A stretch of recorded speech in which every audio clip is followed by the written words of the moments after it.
So ito na nga, maaga kami pinauwi sa office dahil mayroon kaming gagawin or lalaruin na paddle. So ito ay isang bagong laro sa akin at sa mga kasama ko dito sa office. First time namin ito gagawin dahil usually ang alam lang natin is long tennis, table tennis. So itong paddle is almost the same siya sa lawn tennis na laro. Okay. So ang location ay dito makikita sa Boulevard City. So habang kami ay nandito sa vicinity ng Boulevard City ay natatanaw natin itong mga cable car na yan na nga yung nasa itaas na isa sa mga tourist spot dito sa Boulevard City. At ngayon nga, papasok na tayo dito sa Paddle Rush. Ito yung pangalan niya is Paddle Rush. Nasa labas lang siya ng Boulevard City before kayo papasok sa entrance ng Square One. So ito yung mga gamit na makikita natin sa loob. Yung racket na ginagamit. Ganyan po yung mga itsura niya. Tapos yung mga pwede natin, at ito yung mga court. Okay?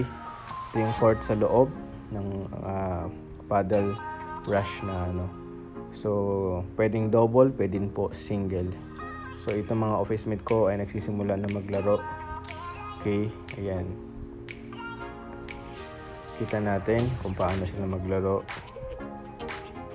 Ayan. Yung iba dyan, Pilipino, yung iba dyan, Sri Lankan. Ito yung opportunity na yung empleyado ng Paddle Rush ay kasama ng mga office mate ko na mga Pilipino na tinuturuan yung mga kapwa Pilipino paano maglaro, paano yung scoring.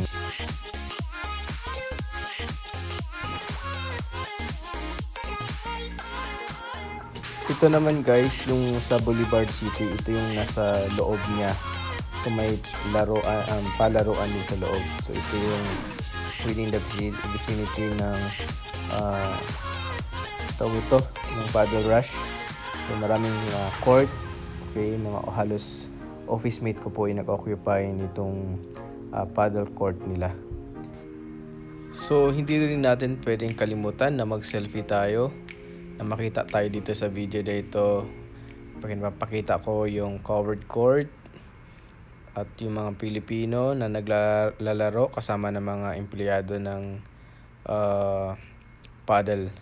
So halos matamaan ako ng bola kaya ngumingiti po ako dito. So ang ganda po. Medyo malamig pa rin dito sa labas. Yan, tingnan naman kung gaano ka-competitive itong mga empleyado ng Paddle Rush kasama ng mga office mate ko. Galing. Nakaka-score yung kabila. So ito na nga, tapos na yung aming laro dito sa Paddle Rush. So ito na yung makikita natin sa labas. Ito yung cable car at night. At ito din yung Boulevard City at night. So pauwi na po kami.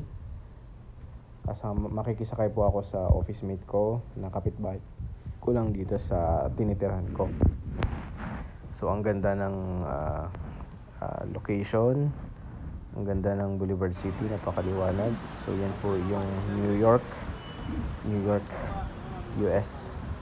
So pag yan, maraming LED na TV. So ito po yung mga cable car, may mga sumasakay po dyan. Manggagaling po yan siya sa Boulevard World. Tapos punta ng Boulevard City pabalik. So free lamang po ang pagpasok ng Boulevard City. Yan po yung entrance ng Square One. At yung Square One na harap niya ay ito po yung cable car makikita. So ngayon hinahanap na namin kung saan nakapark yung kotse ng aking office mate. Yan po yung Paddle Rush kung saan kami naglaro. At yan po yung New York Times Square na makikita natin pagpasok ng Boulevard City.